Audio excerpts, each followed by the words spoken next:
let's hit this thing directly, and that is that this is a close race. Robert Kennedy Jr. still in it. And could be a spoiler. It's arguably, given his positions, he may take more votes from Donald Trump than Joe Biden. And then there is this protest vote. Where do you think things stand now? Look, Robert Kennedy Jr. has the same math and the same path to zero victory in the presidential election that No Labels had. And No Labels just did the right thing this week. And that is a great thing for democracy. And we expect Robert Kennedy Jr. should do the same.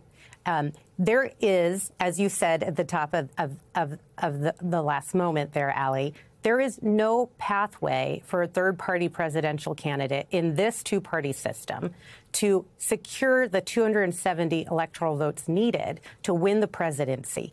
The only pathway a third-party candidate has in the United States at the presidential level is to actually serve as a spoiler. And in 2024, we're incredibly worried that Robert Kennedy will actually swing the election to Donald Trump, and nobody in this country needs to have that ever again. All right, so there's a campaign effort on three fronts. There's moderates and conservatives and Republicans, maybe, who are frustrated with the idea of a Donald Trump or the attack on reproductive rights and other freedoms. There are Democrats who might not be in favor of some of Joe Biden's policies, or not enthused by him. And then there is this actual protest vote. How do you deal with that last one? In fact, I just want to put up on the screen just Michigan and Wisconsin, the number of votes. The Wisconsin vote in the last election, Joe Biden won by 20,000 votes. 48,000 people voted in a protest in the primary. How do you deal with this? Look, the situation, or I should say the crisis that is happening in Gaza and between Israel, is catastrophic. It is an atrocity, and it is completely understandable that folks are heading to the polls in the primary to vote uncommitted. And it has to stop. What's happening in Gaza must stop. And I'm heartened to see that there's a growing consensus in the Democratic caucus to really leverage all the power the United States has to stop this atrocity. That being said, at the same time, we as voters here in the United States have a choice to make this November, and there's only one of two people that will end up in the White House in 2025, and that's either Donald Trump or Joe Biden. And we all are very clear, or we should all be very clear, that Donald Trump in the White House would not make the situation in the Middle East any better. In fact, it could be 10 times worse under his leadership. So while that is most likely true, what do you say? And I'm sure you've had this conversation with people who say, I hear that to be true, but this is my protest vote.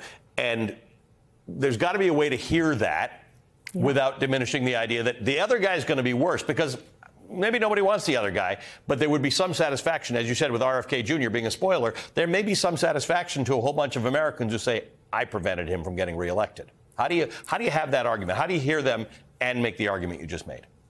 Well, first of all, I completely empathize with the argument. I struggle with this challenge myself personally. And I want to see things change in the Middle East. I want to see U.S. policy change towards the weaponizing of Israel to actually commit these atrocities in Gaza. So I think it's really important that we hear folks and we understand where they're coming from. And yet we as voters have a strategic choice to make. And the question is, what is the impact we want our vote to make? We cannot shame voters into voting for Joe Biden. All we can really do is really educate and make sure people understand the impact of their vote. And I think it's really dangerous third-party candidates like Robert Kennedy Jr. are out there saying that they could actually win the presidency. That is not true. That is false, and he knows it. And that's what makes his candidacy even more concerning, is he knows very well, just like No Labels did, that there is no pathway for him to actually secure the presidential election. And the only thing he can do is play a spoiler in 2024. Rahna Epting, good to talk to you. Thank you for joining us this evening. Thank you for having me.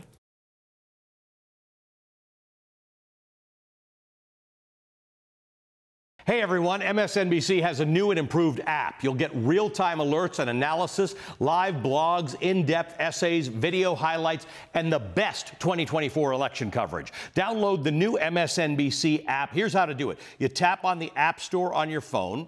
You hit search on the bottom right corner. You type in MSNBC. You click on the MSNBC app. You click on Get or the cloud icon and enjoy it.